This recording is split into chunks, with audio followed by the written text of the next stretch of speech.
Khair alaikum, Sahar Torkoum, Sahar Ramadankoum. Merci d'être avec nous pour cette quatrième édition du cycle de conférences Rêvons l'Algérie. Nous sommes à Tlemcen pour rêver Tlemcen.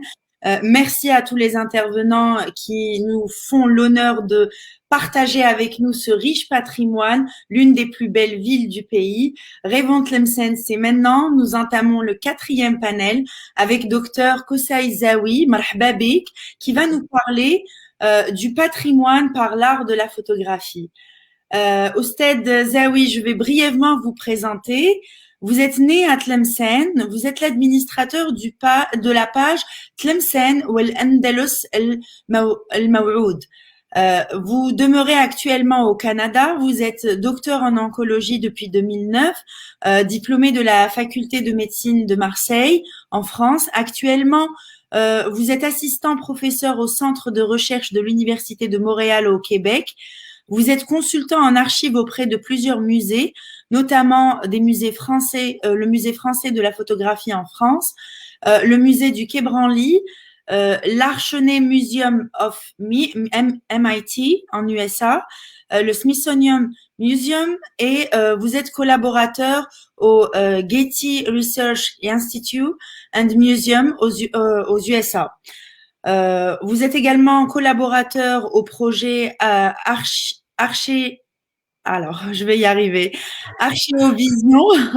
œuvrant dans le domaine des technologies 3D pour le patrimoine et l'archéologie en France.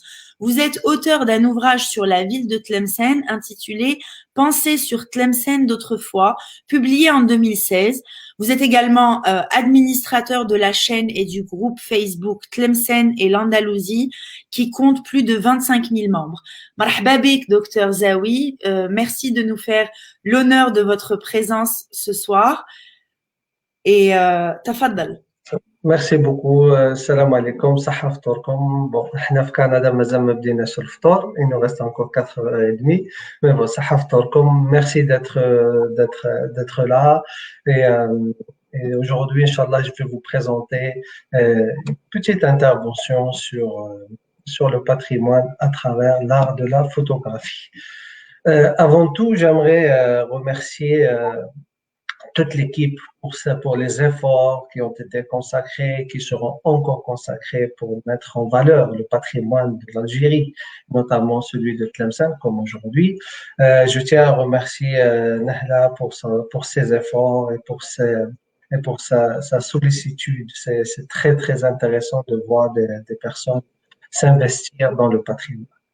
Donc aujourd'hui, pour commencer cette présentation, j'ai choisi cette photographie d'abord. C'est une photographie très intéressante et très très particulière, étant donné qu'elle illustre une porte et des murailles qui n'existent plus aujourd'hui à Tlemcen.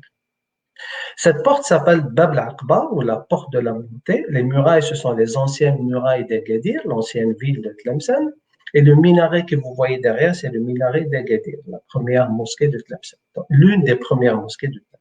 Comme vous pouvez voir, elle constitue une valeur importante, cette photographie, étant donné que les murailles et les remparts et cette porte n'existent pas. Donc, on peut l'utiliser aujourd'hui pour reconstruire ou peut-être pour évoquer ces monuments. Donc, je commence et ma présentation, ça sera partagé. Je vais en deux parties. Vous aurez une introduction avec l'histoire de la photographie, les types et les fonds photographiques actuels dans le monde. La deuxième partie, elle sera consacrée à Tlemcen, en particulier en parlant de cette photographe, les monuments et l'interprétation de certains photographes. Alors, quelques définitions préliminaires. Donc, au cours de la journée d'hier et d'aujourd'hui, donc nous avons eu l'occasion et l'opportunité d'apprendre beaucoup de notions, notamment sur la restitution, qui est en archéologie ou en patrimoine, c'est une action qui consiste à rétablir quelque chose, ou à remettre dans son premier état. Il s'agit plus généralement d'une représentation d'un monument en ruine à partir de documents imparfaits. La reconstitution aussi, ça permet de constituer de nouveau, former de nouveau un monument. Et constituer, de former d'abord aussi un tout en associant des éléments et en les organisant. L'anastylose, qui signifie, d'après ses racines grecques, littéralement redresser les colonnes. Elle permet la reconstitution spirituelle, réelle ou graphique parfois, des parties d'un édifice dont les fragments ont été retrouvés en faisant des fouilles, par exemple, archéologiques. Donc la restauration aussi, elle désigne une action faite en faveur de l'amélioration de l'état physique de l'œuvre. L'évocation, ce mot qui convient à désigner l'image d'un édifice ou d'un site auquel on ferait simplement allusion sans souci d'exactitude scientifique. La simulation, donc nous savons aujourd'hui, on simule beaucoup de choses, on simule par exemple des courses, des batailles, et aussi cette action, elle permet de faire apparaître quelque chose comme réel, bien que nous ne l'étant pas. Il s'agit le plus souvent de l'expérimentation à l'avance d'une action. On peut utiliser aujourd'hui la simulation en 3D, comme on l'a vu hier avec Monsieur Amin Boudefla. Donc, la recréation, on peut aussi recréer une image, on peut recréer une image théorique complète d'un édifice à partir de documents. Parmi ces documents qu'on peut utiliser, c'est la photographie. Donc, je vais vous parler un petit peu de l'histoire de photographie parce que c'est très important de contextualiser ce support historique. Alors, la photographie, il faut rappeler que Aristote, 300 ans à peu près avant Jésus-Christ, il découvre que lorsqu'on se place dans une pièce obscure dans laquelle un seul petit trou laissait passer la lumière, on peut, si la luminosité à l'extérieur est forte, voir le mur opposé au trou de l'image inversée du visage du paysage situé à l'extérieur de la pièce. Puis, au cours du XVIe siècle, Leonardo da Vinci concrétise les débuts réels de l'appareil photographique, c'est-à-dire ce qu'on appelait à l'époque la caméra obscura. Mais comme vous pouvez voir, entre Aristote et Leonardo da Vinci, c'est tout un monde ou c'est toute une période qui est perdue où les gens ne la citent pas. Et pourtant, des savants musulmans comme Hassan ibn al-Haytham étaient les pionniers dans la fabrication et de la mise en place de la caméra obscura proprement dite. Donc, Hassan ibn al-Haytham était un savant mathématicien arabe. Il constate que plus le trou qui laisse passer la lumière est petit, plus l'image projetée est nette. Il établit aussi que la lumière de la Lune vient du Soleil. C'est aussi lui qui a contredit Ptolémée sur le fait que l'œil émettrait de la lumière. Selon lui, si l'œil était conçu de cette façon, on pourrait voir la nuit. Il a compris, Ibn al-Haytham, que la lumière du Soleil était diffusée par les objets et ensuite entrer dans l'œil. Il commence ainsi à décrire le principe de la chambre noire. Et c'est ces principes-là qui vont fonder la photographie, les caméras, ce que vous utilisez aujourd'hui dans vos cellulaires, téléphones portables, etc. Donc, pour rendre hommage à Ibn al-Haytham et ses découvertes en optique, donc on le voit ici sur ce dessin, ici, qui porte une feuille géométrique, à côté de Galilée, qui lui porte un télescope. Donc, c'est un savant très réputé et très connu dans le monde occidental et qu'il faut le mettre en évidence et en valeur, ses découvertes. Donc, la chronologie de la photographie. Pourquoi je vous parle de la chronologie? Parce que plus on connaît le type de la photo, plus on connaît son support, plus on peut estimer sa date. On peut donner une datation, donc on peut savoir l'état de tel monument ou l'état de telle trouvaille ou de telle découverte qui a été faite quelque part, que ce soit en Algérie, à Tlemcen, etc. Donc, par exemple, la première photographie, elle a été faite en 1827. Il faut rappeler que la photographie, typiquement, la photographie est liée, c'est français. Ça a été né, développé beaucoup en France. Et l'Algérie a profité de cette découverte parce qu'au début de la colonisation, comme vous pouvez voir la première, elle date de 1827, on est quasiment à la date de la conquête de l'Algérie, à peu près 1830. Donc, l'Algérie, elle a profité de l'arrivée de la photographie et du coup, beaucoup de ces monuments ont été sauvegardés grâce à ce support. Puis, il y a eu plusieurs supports jusqu'à l'invention du premier appareil numérique avec Mavica de Sony en 1981. Donc, la photographie, elle change en fonction du support. Donc, le premier support, c'était un daguerréotype en 1839. Il s'agit d'images qui sont sur des plaques de cuivre recouvertes d'une couche d'iodure d'argent. Donc, je vais vous montrer quelques exemples plus tard. Ensuite, il y avait le polyorama, panoptique. Il s'agit de ça, c'est un support de scène animée qu'on peut voir à l'intérieur d'une boîte où on met des diapositives, comme aujourd'hui on l'a avec le PowerPoint, mais à l'époque c'était des petits diapositives pour voir des animations. Puis il y a eu le cyanotype, il s'agit des photos bleues. Ensuite, on invente le tirage le plus connu, on appelle le tirage albuminé, albuminé parce que c'est à base de l'albumène, c'est une protéine qui se trouve dans l'œuf. Ensuite, il y a eu l'image stéréoscopique. L'image stéréoscopique ou la photo stéréoscopique, il s'agit de la photographie 3D d'époque, qui aujourd'hui aussi, on fait de la 3D, mais différemment, évidemment. Ensuite, en 1868, on invente les photochromies. Là, on va commencer à voir de la couleur. On va commencer à voir apparaître le jaune, le bleu et le rouge sur certaines photos, jusqu'en 1870 que lui, il invente ce qu'on appelle des plaques sèches. C'est des plaques gélatine bromure d'argent où des photos sont imprimées directement dessus. Alors, donc, comme je l'ai dit, donc, la photographie est un outil extraordinaire qui a permis la sauvegarde et la préservation et la restauration de nombreux monuments. Donc, dès 1839, un député français qui s'appelle François Arcot, qu'est-ce qu'il dit dans son discours? Il dit, pour copier les millions et les millions d'hiéroglyphes qui couvrent même à l'extérieur les grands monuments de Thébès et Memphis, de Karnak en Égypte, il faudrait des vingtaines d'années et des légions de dessinateurs. Alors qu'avec le daguerreotype, c'est-à-dire ce type d'image, un seul homme pourrait mener à bonne fin cet immense travail. En 1949, Maxime Ducamp, il publie un album, il s'appelle La photographie d'Égypte, de Nubie, de Palestine, Syrie, et une chercheuse ou une archéologue qui s'appelle Clémentine Durand, elle va étudier ces photographies, donc de ces sculptures grecques qui se trouvaient dans cet album, et elle autorise la constitution d'une documentation photographique des fouilles au cours des années 1850. En 1864, l'architecte Léon Charvet, qu'est-ce qu'il dit dans la revue savoisienne? Il nous dit, au lieu de chercher, on profite de l'expérience de nos devanciers. On copie les édifices et à défaut leur photographie ou leur reproduction gravée là est le succès le mieux assuré. En 1872, le Mieuxmont, c'est un photographe très connu en France, propose au ministre puis à la direction des Beaux-Arts de constituer une collection de photographies des monuments déjà classés et de ceux qui présentent un intérêt historique, architectural, artistique ou pittoresque. Plus tard, les monuments historiques commandent à Mieuxmont des photographies de 87 édifices pour l'exposition universelle de Paris en 1878. En 1881, le photographe s'engage à exécuter, Mieuxmont, il s'engage à exécuter sous la direction des architectes les vues des cathédrales ainsi que celles des édifices attenants. Donc, les vues sont prises selon les instructions que me donneront les architectes sur la partie du monument à photographier. Donc, on voit là qu'il y a une association entre les photographes et les architectes et surtout, il y a une méthodologie qui commence à se préciser, qui commence à se mettre en place. Jean-Eugène Durand, sous-chef des bureaux de monuments historiques, parcourt la France et réalise des milliers de prises de vues de monuments.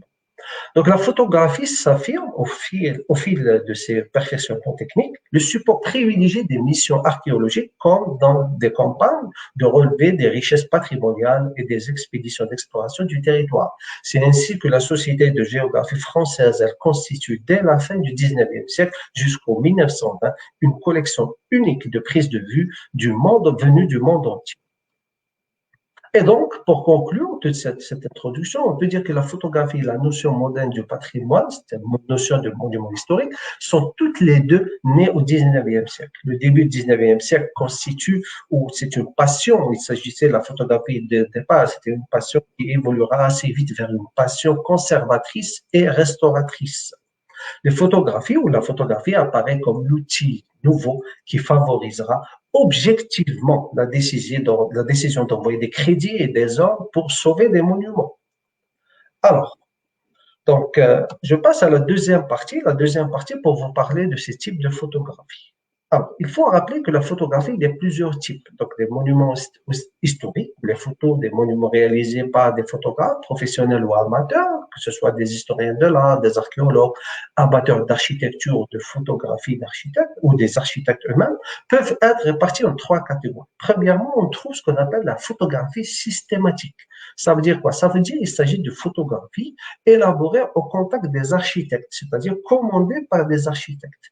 Et donc, ça veut dire qu'elle obéit à des méthodes de travail spécifiques et elle répond précisément à la commande parce que chaque architecte, il a un projet, il a une idée et il doit utiliser un type de photographie, il doit utiliser une série de photographies qui correspond à son projet de recherche. Par exemple, ici, ça, c'est une photographie de Miusement. Il s'agit, elle date de 1865, de Sidi Boumbien, du village de Loped, où on voit bien qu'il s'agit d'une photographie de systématique parce que l'architecte a voulu illustrer les toits ou les constructions et les murailles les murailles des maisons et les murs des maisons qui se trouvaient dans ce village. Ou encore ici, on voit carrément ici c'est lui, Musement, ici que vous voyez sur la photo, on voit, il s'agit de photographie systématique parce qu'on voit la porte de Sidi Boumbine dégradée, comme ça a été cité, dégradée par l'armée française au début de la colonisation et la conquête de Tlemcen. Et comme vous pouvez voir que cette photographie, elle nous illustre aussi l'état du sol, l'état du revêtement de cette mosquée de Sidi Boumbine, comme ça a été décrit hier dans une conférence. Alors, ensuite, on a la photographie aide-mémoire. Donc, cette photographie, elle permet le développement du matériel photographique associé à de nouvelles applications. Seul ou avec de prises de notes, les photographies qu'il réalise, par exemple, l'architecte ou l'archéologue, ou le spécialiste dans le patrimoine, sont autant de matériaux qui lui permettent d'élaborer un projet de restauration. Elles permettent de collecter les informations qui accompagnent sa réflexion de l'architecte ou de l'archéologue. Donc là, je peux vous montrer, par exemple, ici, c'est une porte de Bab el-Khmis à Tlemcen.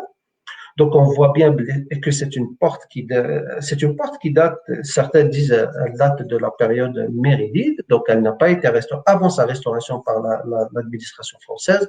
Donc, on voit très bien que cette photographie, elle nous donne une idée sur son état, mais aussi elle nous permet sur l'extension, aujourd'hui, en comparaison avec des photos actuelles, sur l'extension de la ville et l'évolution du tissu urbain de Tlemcen. Ensuite, on a une photographie liée à des circonstances particulières. Donc, ce sont des prises de vue réalisées, par exemple, lors des incendies, des bombardements, des restaurations, effondrements de maisons, etc. Donc, ce sont des photos aussi de reconstruction, voire des constructions d'édifices aujourd'hui protégés au titre de monuments historiques. Alors, donc on peut, par exemple, je peux vous montrer un exemple. Ici, vous voyez, par exemple, la mosquée de Sidi el-Hadoui, avant sa restauration, ici sur votre gauche, puis après sa restauration. Donc ici, nous avons un cas spécifique, c'est des photos qui ont été prises dans le cadre de la restauration, donc c'est une photographie de circonstances particulières.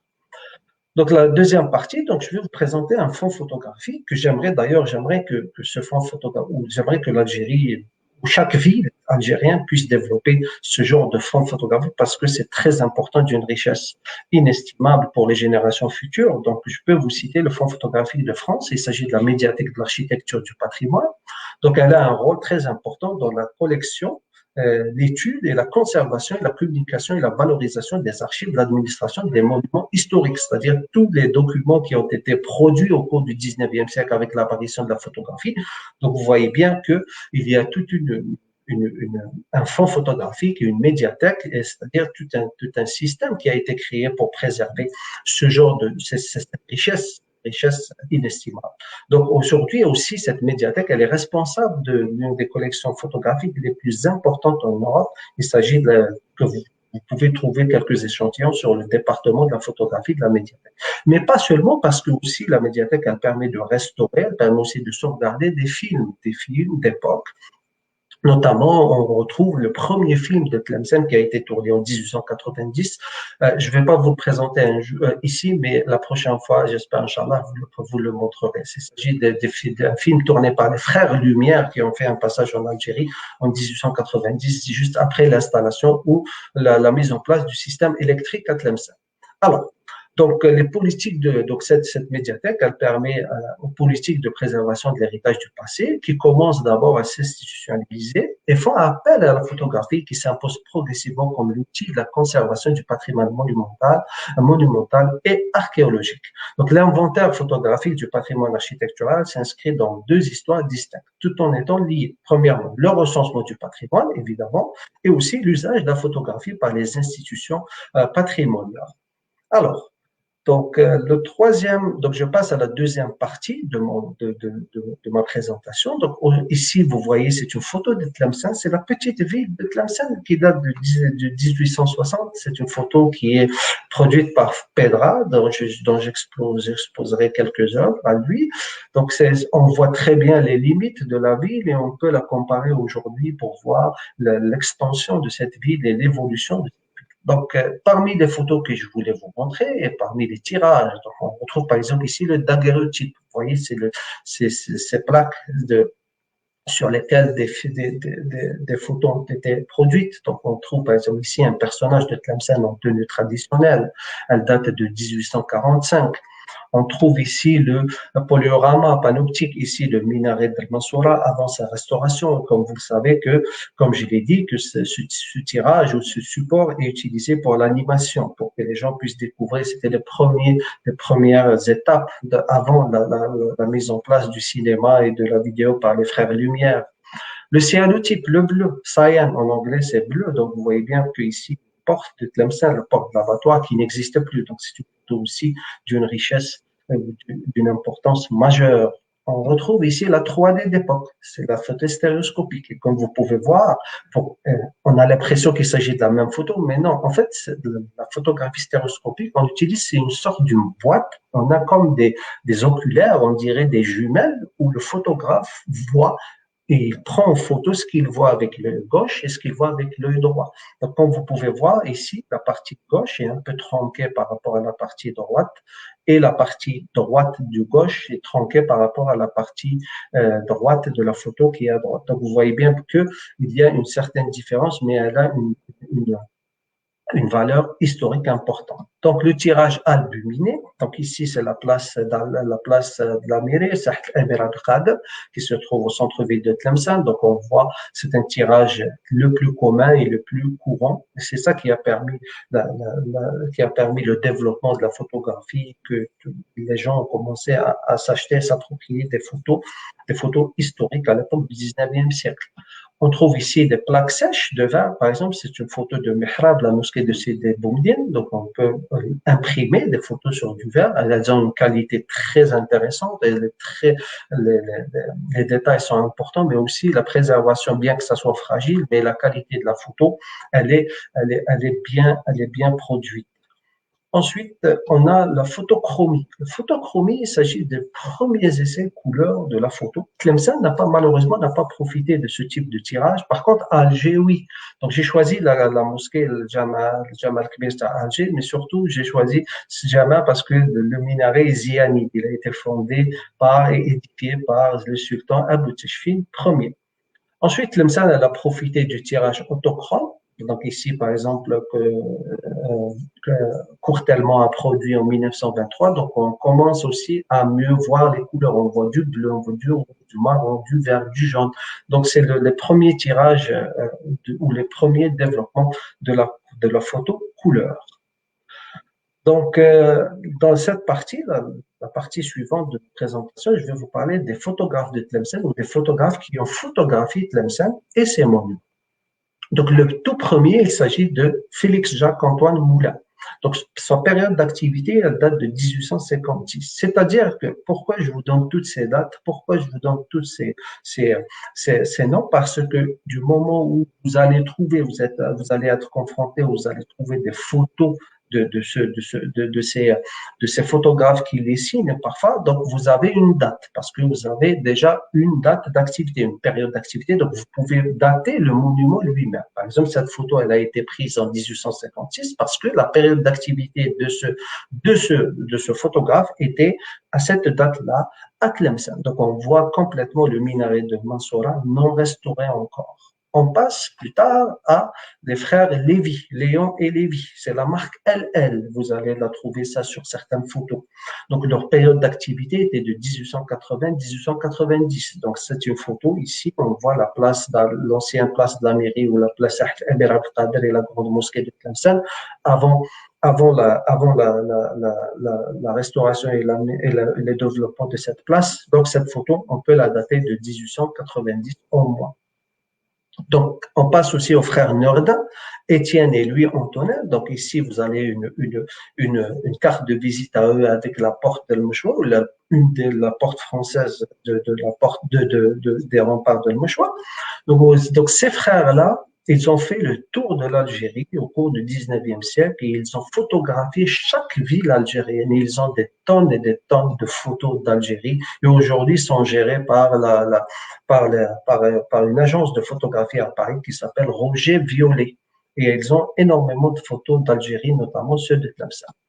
Parmi les photographes que je préfère, moi, le plus, c'est Joseph Augustin Pedra. C'est le premier photographe de Tlemcen. Lui, il était espagnol, il était installé à l'est de l'Algérie, puis il a eu une mésaventure. Il se retrouvait à Tlemcen. À Tlemcen, il ouvre un petit studio sur la rue Ben Sidon, dans le quartier juif israélien de Tlemcen. Et il est le premier photographe qui a mis en valeur les monuments de Tlemcen parce que ces photographies ont été choisies pour la première fois dans la revue du prestigieuse revue Tour du Monde en 1875. Et il est membre de la Société française de photographie. Ça veut dire que ses œuvres et ses clichés sont reconnus. Ici, vous avez le cachet de photographe que parfois on le retrouve sur ces photos. Ensuite, on passe à Jouve, Noël Jouve. Noël, lui et son fils, donc ils ont installé, par exemple ici, vous avez une photo d'eux avec leur signature, la petite ville de Tlemcen. Donc, eux, ils ont installé un petit magasin, un petit studio sur l'esplanade d'Al-Mouchoir. Et donc, c'était très intéressant parce que les touristes qui Tlemcen, les touristes qui venaient souvent à Tlemcen faisaient un tour et faisaient une petite visite de Mouchoir. Donc, ils se retrouvent directement en contact avec le photographe. Donc, les photos ont été achetées, les photos ont été distribuées et beaucoup des monuments de Tlemcen ont été connus grâce à la photographie. Donc, ça a attiré de plus en plus de curieux et de touristes et de spécialistes. Alors, comment on peut utiliser une photo? Une photo, elle peut avoir un côté artistique, esthétique, mais aussi informatif. C'est-à-dire, on peut en tirer énormément d'informations très importantes d'une photographie. Donc voilà, voici une photographie de Tlemcen qui date de 1860. Donc c'est une photo où on ne voit pas beaucoup de détails. Donc on voit à peu près qu'il s'agit de Tlemcen parce qu'on reconnaît le minaret de la grande mosquée au fond. Mais par contre, si on commence à faire des zooms, on va un petit peu zoomer, ça c'est pour voir quelques mots. Donc, par exemple, je vous ai mis quelques flèches en jaune pour indiquer. Par exemple, la première, on peut retrouver, en zoomant sur une photo, on peut trouver la mosquée de Sidi Zekri. Donc, ça veut dire que cette mosquée, elle existait bien après la colonisation de Tlemcen. On peut retrouver le Darih de Sidi Ibrahim al-Masmoudi, notamment le madrasa de Sidi Ibrahim al-Masmoudi. On peut trouver aussi la mosquée de Sidi Ibrahim al-Masmoudi, aussi la toiture. Pourquoi je parle de la toiture? Parce qu'aujourd'hui, cette mosquée, elle a une toiture, ce qu'on appelle en 4 pans, alors qu'à l'époque, elle était plate. Donc, ça veut dire que cette mosquée, la toiture, le toit de cette mosquée a subi déjà une transformation. Ensuite, si on va un peu au milieu, donc on retrouve la mosquée de Sidi Belhassan Tianassi, ou l'actuel musée de calligraphie. Donc, on voit que la toiture, elle est originale, c'est-à-dire il s'agit d'une toiture en 4 pans, contrairement à celle de Sidi Ibrahim al-Masmoudi. Et la mosquée d'Al-Mouchoir, on la voit aussi, la toiture en 4 pans. On avance encore un petit peu. On va prendre maintenant au milieu de la photo. Donc, on va retrouver au milieu de la photo, là, il s'agit d'un bâtiment au milieu de la place Taht Amir Abdelkader. C'était un bâtiment qui a été construit sur les fondations de l'ancienne Madrasa al-Jadida, ou entre guillemets le Madrasa al-Tchfinia, bien que je n'aime pas cette appellation parce que c'est une appellation coloniale. Il s'agit de Madrasa al-Jadida, historiquement, comme l'a cité Abdeljalil Tianassi dans son livre. Donc ici, on retrouve la deuxième église de Tlemcen, qui aujourd'hui elle est mitoyenne au musée qui a été fondé sur l'ancienne mairie de Tlemcen. Ici, on retrouve la caserne de l'équipage du train. Aujourd'hui, c'est l'actuel marché couvert. On retrouve l'actuel marché couvert. Donc, pour mettre en évidence la toiture en quatre pans qui a été ajoutée par la colonisation française, donc voici de la mosquée de Sidi Ibrahim Saoudi. Donc, on voit aussi ici, c'est une photo très précieuse, on voit complètement la toiture plate et non pas à quatre pans, comme je viens de le dire.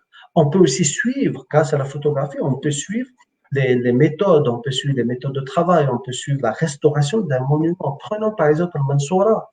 Le minaret de la mosquée d'Al-Mansoura, on sait qu'il est exceptionnel parce que c'est le seul minaret où on a une entrée qui possède une entrée. Donc, on peut voir, par exemple, avant la restauration, donc le minaret, il était enfoncé en terre, la porte, elle était complètement dégradée. Et après sa restauration, on voit aussi l'apparition d'un coffrage. Donc, ces photographies, elles illustrent aussi les écrits et les documents historiques qui ont été produits sur la restauration de ce monument. Au cours de sa restauration, on peut voir que d'abord, les Français, ils ont procédé à un dégagement du minaret. Donc, ils ont creusé tout. On voit ici la partie claire, ici. Donc, cette partie, ça veut dire qu'elle était complètement enfoncée en terre. Donc, elle a été protégée, elle était beaucoup protégée de l'effet du temps. Donc, on peut, par exemple, ici, on peut voir, suivre avant, pendant, après. Donc, en jaune, donc, ce qui a été trouvé, c'est-à-dire avant restauration, ce qui est le rouge, donc, ce qu'ils ont creusé. Et là, après, donc, ce qui a été fait, le résultat final de la restauration. On peut aussi voir d'autres restaurations sur ce minaret. Donc, on peut voir toute cette partie-là qui est blanche ici, claire, donc qui a été rajoutée, elle a été utilisée pour consolider le minaret. On peut aussi la voir de l'autre côté, pareil, donc toute cette partie claire sur ce. On peut voir aussi ce qui a été fait à l'arrière grâce à la photographie. Donc, ça, c'est avant. Et ça, c'est après tous les travaux de restauration. D'ailleurs, ce minaret a été très bien restauré par l'administration française. Ici, on peut voir l'évolution de ce minaret parce qu'on a une photo en 1856, puis on a une photo de 1870. Donc, on voit que ce minaret n'a pas subi beaucoup de transformations avant sa restauration. Donc, il a été trouvé tel quel et il n'a pas beaucoup changé avant sa restauration. Puis, il y a le mihrab de la mosquée de Sidi Ibn Hassan Thalissa. Donc, tout le monde pensait qu'il s'agissait des claustras de ce mihrab, étaient des claustras originales ou des claustras qui faisaient partie zianides, qui dataient de la période zianide. Mais grâce à la photographie que je vous présente ici, je trouve que ces claustras ne sont pas originales, mais ce sont des claustras qui ont été rajoutés par la colonisation française. Donc, ce qui met en question tout le travail et surtout les modes de restauration qui ont été appliqués sur ce mihrab. Ensuite, on peut voir comment la France a ouvert des routes grâce à la photographie. Donc, ici, c'est le résultat final sur votre gauche et sur votre droite, on trouve que la France a creusé des routes. Et aussi, il s'agit des vestiges de ce qu'on appelle Qsar al-Qadim, Qsar al-Balil, al-Moravid, qui était mitoyen à la grande mosquée dont vous voyez le minaret. Mais aussi, on peut voir que des latrines, aujourd'hui, c'est les latrines qui ont été construites. Il s'agit d'une construction française. Puis, on peut par exemple trouver, la France aussi a trouvé des fragments archéologiques sur le site d'Al-Mouchouar. Donc, on a trouvé par exemple ce fragment-là qui a été trouvé sur Al-Mouchouar. Donc, on a reconnu qu'il s'agissait de Ziyanid parce qu'on trouve leur devise. Donc, ça, c'est un fragment de l'ancien palais zyanide sur lequel la France a bâti une caserne militaire à l'intérieur. Donc, l'autre question, c'est que est-ce qu'on peut faire aussi confiance aux lithographies? Les lithographies, ce sont les dessins qui ont été faits par des artistes et aussi par des accompagnateurs des missions coloniales en Algérie, comme par exemple Genet. Donc, Genet, par exemple, ici, il a fait un dessin de le minaret de Mansoura. Si on le compare avec une photographie de 1856, on trouve que ce dessinateur, il était un capitaine d'ailleurs, il était capitaine passionné de lithographie, il a reproduit fidèlement le minaret d'Al-Mansoura. Donc, on peut faire confiance à sa lithographie, à ses dessins. Ici encore, c'est Bab el-Khamis. Ici, c'est un autre dessin de Junot d'appartenance. Donc, on peut voir que la porte de Bab el-Khmis a été fidèlement reproduite. Et un dessin très rare et exceptionnel, c'est la mosquée de Sidi Ibrahim Mousmoudé, parce qu'il s'agissait aussi d'une mosquée. Une madrasa, c'est un complexe, une mosquée, une madrasa, mais aussi un cimetière royal dans lequel il y avait des tombes de rois zianides et des tombes de princesses zianides.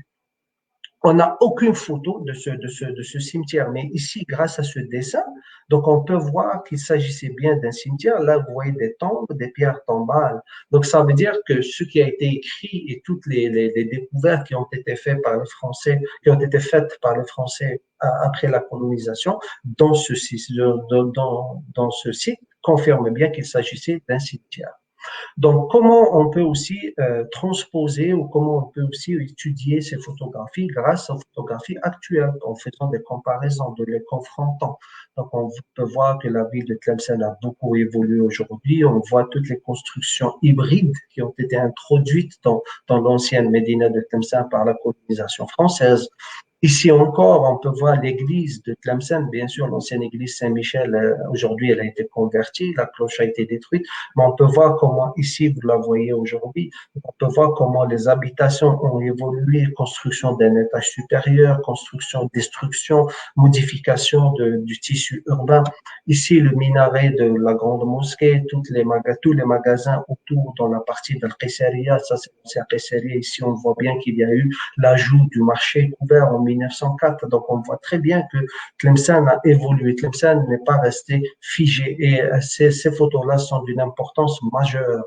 On peut voir aussi l'habitat traditionnel de Tlemcen, l'ornementation, comment la ville de Tlemcen, comment les Tlemceniens construisaient leurs maisons d'une beauté magnifique. Aujourd'hui, on voit bien que tout ce patrimoine, toute cette richesse est en train de disparaître et elle est fortement affectée par les habitations actuelles, par l'architecture moderne et surtout, ici, on peut voir par exemple ces murs-là qui ont été rajoutés sans intérêt et sans, sans donc, d'un autre côté, en plus de ces photographies que je vous présente et que je collectionne, je possède des milliers de photos de Tlemcen, qu'un jour j'exposerai évidemment. Donc, je vais vous présenter le projet d'Archéovision je collabore avec cette équipe de l'Université de Bordeaux. Donc, ce projet-là, il permet d'expérimenter la technologie 3D et elle permet de faire la restauration et une simulation des sites historiques à travers le monde, comme vous pouvez le voir sur cette carte géographique. Donc, ici, on a un site de Tipaza, donc une étude et un essai de reconstitution de ce site-là, de l'habitat de Tipaza a été réalisé. Donc, moi, j'ai proposé de faire cette étude et de faire cette analyse sur Tlemcen. Donc, j'ai fait des dons, j'ai offert toute une série de photos stéréoscopiques en 3D et on a commencé déjà à faire de la 3D sur les monuments de Tlemcen. Donc, aujourd'hui, avec des lunettes, vous savez, les lunettes qu'on utilise pour aller au cinéma, donc, on peut facilement les utiliser pour voir la photographie en 3D ou les monuments de Tlemcen en photographie, mais c'est en cours parce qu'il y a d'autres projets de monuments de Tlemcen qui sont en cours de réalisation. Ici au Canada, il y a complètement un bac, ce qu'on appelle une licence en architecture avec comme option la photographie. Donc, on peut utiliser la photographie. Aujourd'hui, c'est des diplômes reconnus par des universités reconnues dans le monde ou qui mettent en place ou qui utilisent ou qui développent et qui donnent des techniques et qui analysent et qui permettent aux étudiants de développer sur côté cet outil magnifique qui est la photographie en architecture.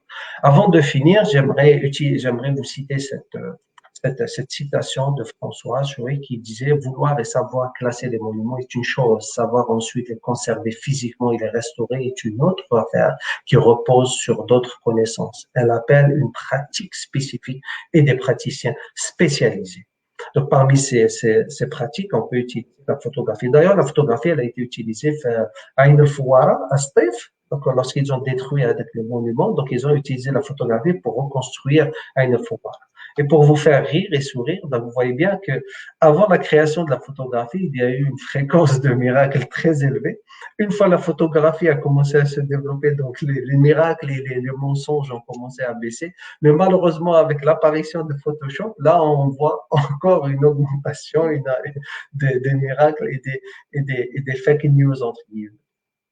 Donc, pour finir, voici une liste de références que vous pouvez consulter. C'est des documents très importants et très intéressants dans l'utilisation de la photographie comme un support de conservation, préservation du patrimoine. Et merci beaucoup pour votre attention. Merci beaucoup pour cette initiative et merci pour, pour cette organisation magnifique. Ça m'a fait vraiment plaisir. C'était un honneur pour moi de participer à cette journée. En vous remerciant pour votre écoute et si vous avez des questions, n'hésitez pas, que ce soit en arabe, en français ou en anglais. Vous êtes les bienvenus. Merci beaucoup. Merci à vous, Docteur Zawi, pour cette formidable présentation. On a voyagé à travers la photographie. C'était vraiment intéressant et enrichissant. Je vous invite à lire les différents commentaires encourageants de votre démarche sur le fil d'actualité. Je vais en faire défiler quelques-uns. Beaucoup d'encouragement et de remerciements pour la qualité de votre présentation. C'était vraiment enrichissant.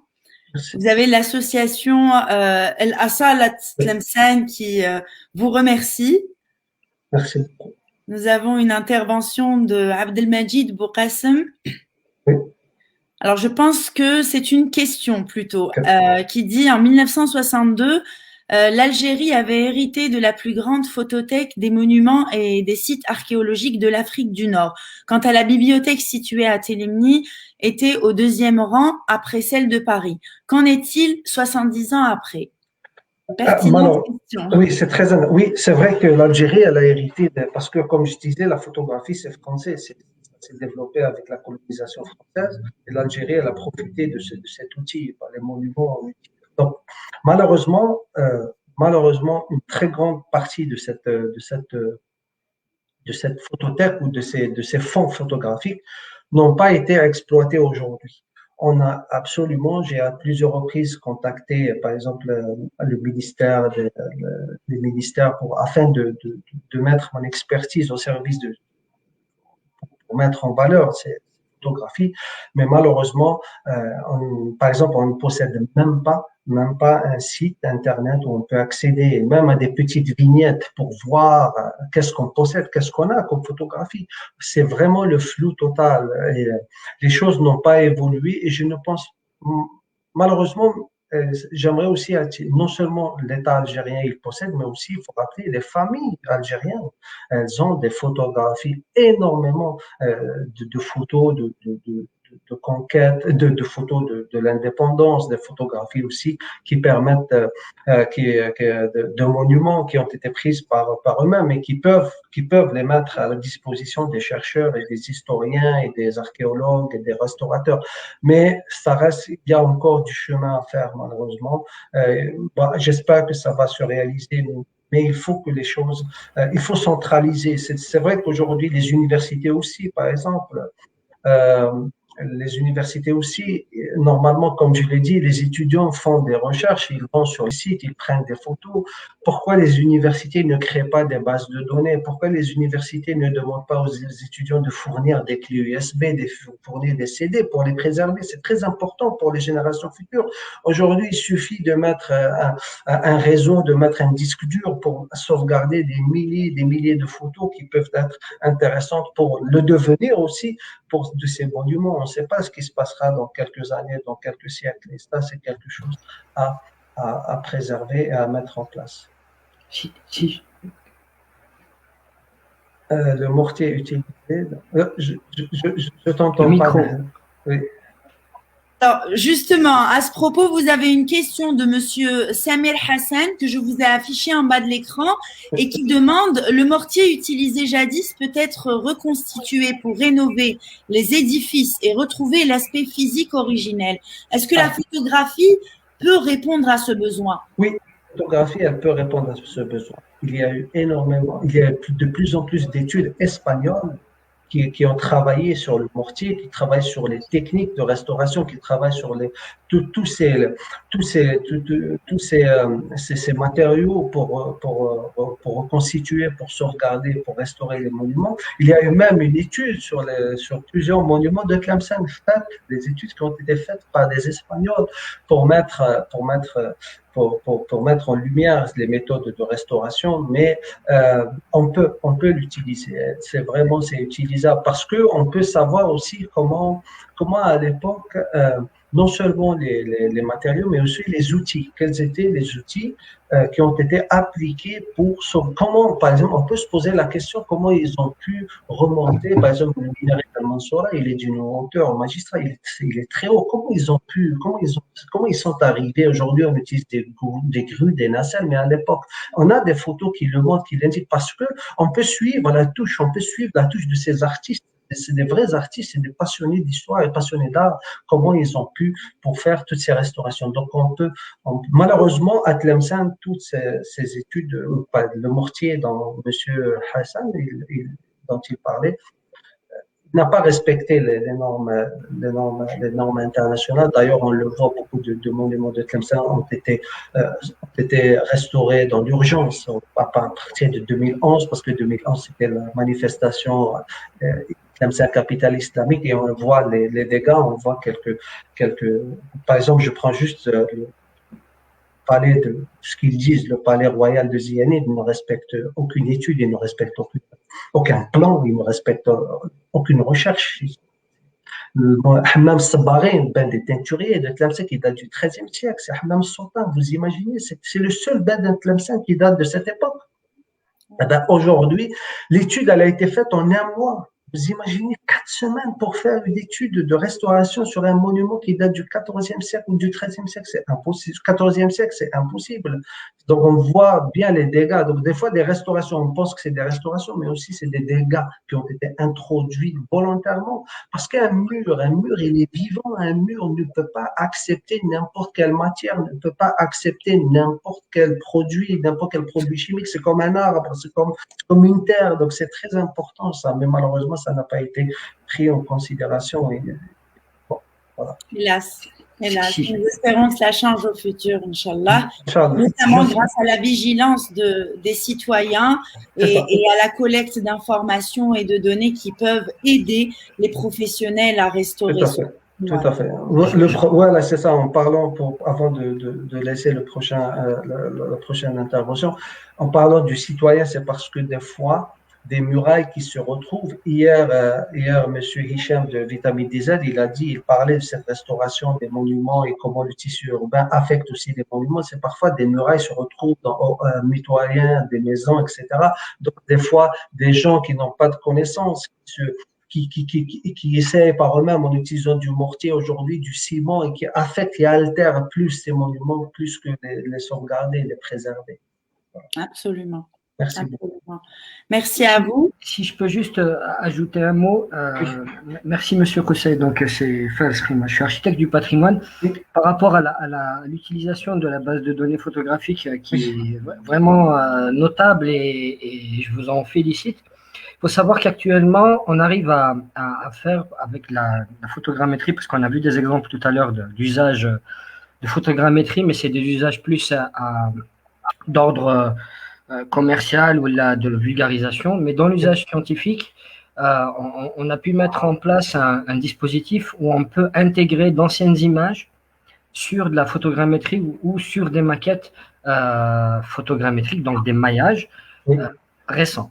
C'est-à-dire que si on arrive à faire de la photogrammétrie sur un site actuel, on peut arriver à intégrer des images anciennes et qu'elles viennent reprendre leur place dans ce maillage. C'est des choses qu'on a essayé, qu'on a testé sur certaines voûtes, ce qu'on appelle les voûtes de Franck à Viviers, en Ardèche, dans le sud de la France.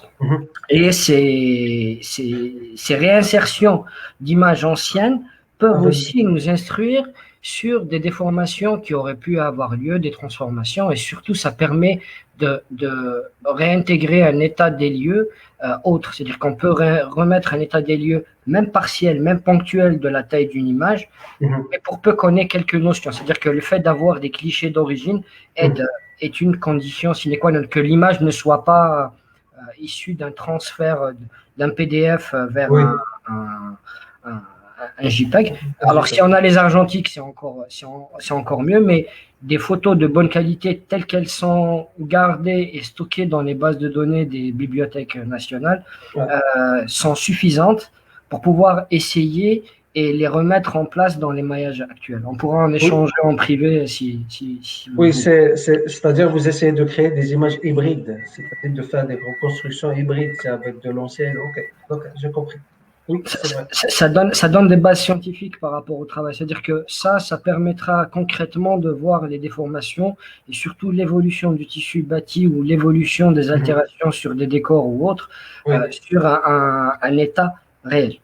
Oui.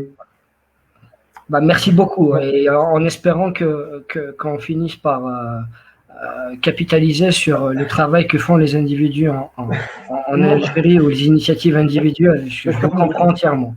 Je possède plus de 500 000 photos de Tlemcen et l'Algérie, mais comme je le dis, moi, elle ne m'appartient pas, elle appartient à l'Algérie, elle appartient à chaque Algérien. Moi, je l'ai, comme on je le protège. Mais le reste, c'est à vous. Ça, c'est pas à moi, c'est à vous. Bien sûr, je dépense de l'argent pour les acheter. Des fois, ça, c'est un casse-tête pour les avoir, mais c'est pour vous, c'est pour l'Algérie, c'est pour mon pays. Voilà. Je vous comprends entièrement. J'ai une base de données enfin, à l'échelle nationale, mais pas uniquement sur la photo, mais même gravure, ouvrage, documents, livres ou autres, à l'échelle nationale. Ça fait à peu près près de 500 gigas de données. Je les classe, c'est ce que je répète systématiquement, ça ne m'appartient pas, elles sont à disposition quand on me demande d'y avoir accès ou quelqu'un me demande un ouvrage, mais c'est clair que c'est des solutions qui ne peuvent pas continuer, il faut qu'on capitalise et que l'État se mette réellement en branle une politique d'inventaire et de réappropriation des archives qui sont à l'extérieur du pays. Je suis d'accord. Merci beaucoup. Merci à vous. Merci, docteur Zawi. N'hésitons pas à impliquer les étudiants. Je pense qu'ils sont un support important et essentiel dans cette démarche. Ils sont également ceux qui peuvent réaliser ce travail de collecte d'images, notamment au cours de leur formation. Donc, nous invitons les étudiants, toutes disciplines confondues, à s'impliquer et à créer des bases de données, à commencer à capitaliser toutes ces images sur le patrimoine algérien. Merci, docteur Zawi.